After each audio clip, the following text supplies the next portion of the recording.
Last time on Unforgotten Realms. Alright. I want to cast a spell. Ha ha ha ha! You think but a little bit of HP is enough to defeat a warrior such as me? As a matter of fact, yes. Yes, I do. What possible spell do you think you could cast that would leave any bit of damage to last? Oh, just a new spell I got for leveling up called Ignite Mana. Ha ha ha ha! I don't even possess a mana pool to attack. What good will a spell do when its spell power I lack? Yeah, you idiot. Ignite Mana only works if there's mana burn. Kinda like all these health and mana potions your friends left behind. Oh shit, wait. By fire, beep! There it is! Will you calm down, lumberjack? I can't. That's my friend on that ship that just saved us, and he's up against hordes of opponents far beyond his power to defeat. I said calm down, you pansy! This is a cartoon show. The good guys always win in the cartoons, and I'm sure nothing bad is going to happen to your friend. Oh god, hit the deck! No.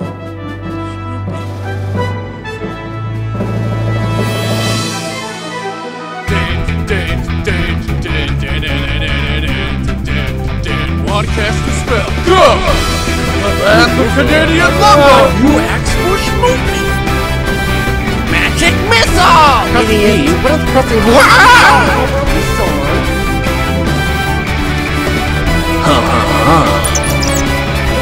Kicking names and taking ass.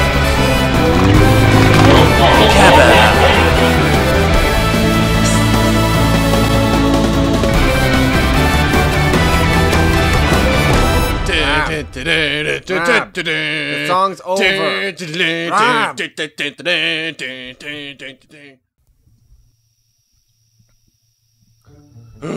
Sorry I'm late, guys. Forgot to rebind in Cotswell. What'd I miss? You know the guy you ditched on the boat? You mean the one that looked like Mega Man with horns? Yeah, that one. Yeah, what about him? He died. Who died? The guy on the boat.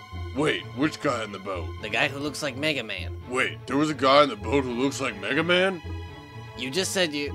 Never mind. I can't believe he's gone. Don't feel too bad, young lumberjack. Your friend can always re-roll a new character, you know. Maybe one of those sweet warlocks or something.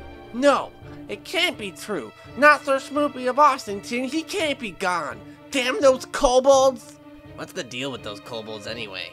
It all started many of years ago, Gary. Once upon a time, the dwarves and the kobolds lived in complete and utter peace, until one day a dwarf got all up in some kobold's grill, and a fistfight occurred, which broke into the battle of dwarves and kobolds, and then which broke into an even bigger war of the races. The whiteys versus the brownies. And the blueies, because, you know, some kobolds are actually blue. What? Some dwarves are black, though. Like, I mean, look at Gary. I'm in fact a crossbreed of a dwarf and an elephant.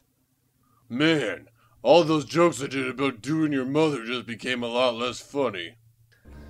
Anyway, the dwarves and the kobolds battled for many years until one final battle occurred on top of the volcano called Turanrock. This volcano was very magical in the sense that the gravity on the volcano was cut in half, so people were being punted left and right off the cliff into some very hot magma. We'll meet again, Spider-Man! Yes, it was indeed an epic and very awesome battle, but in the end, the dwarves proved victorious, and the kobolds went home crying.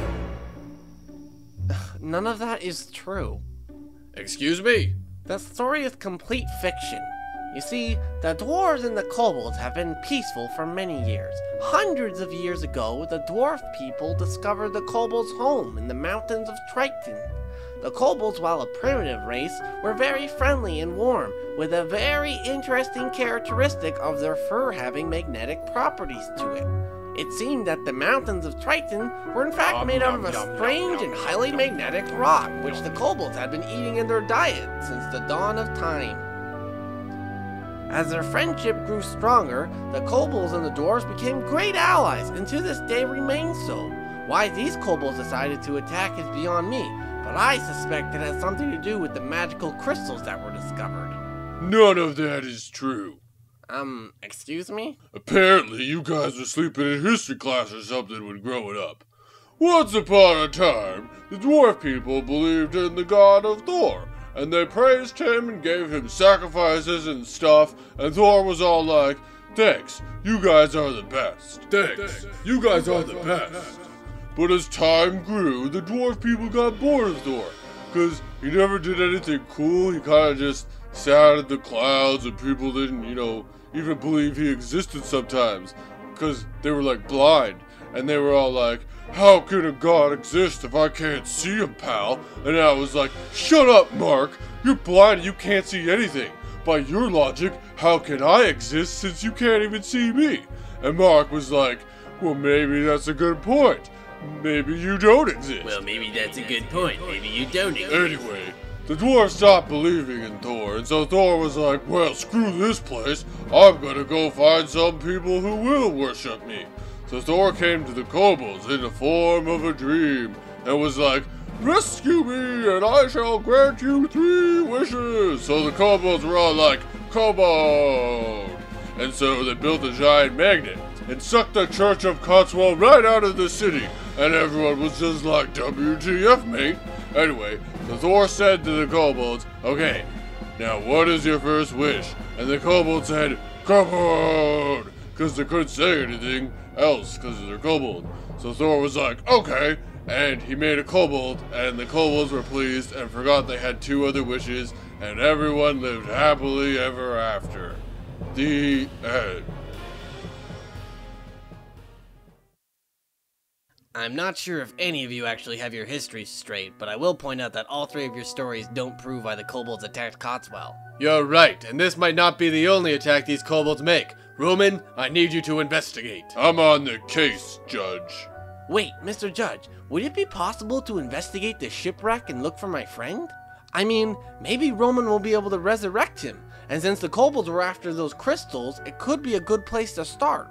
An explosion like that would almost definitely kill a dwarf, and I doubt your friend is going to use the whole hide in a crystal crap a second time. I'm not sure it'll be possible for you to resurrect him. Unless... Mr. King. Yes, Mr. Judge? I need the potion of endless life.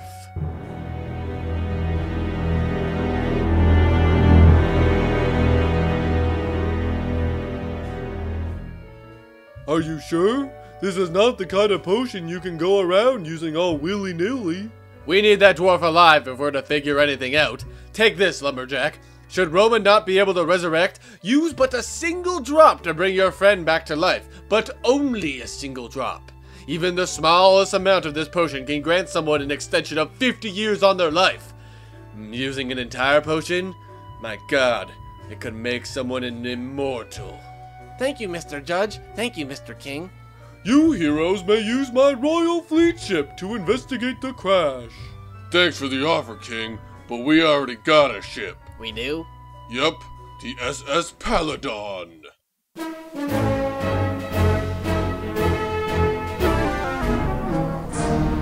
This is hardly a ship. Less talking, more kicking, Gary. God. Oh, hello, Mr. Axe. I don't believe we've been formally introduced yet. Mon nom est le Jacques.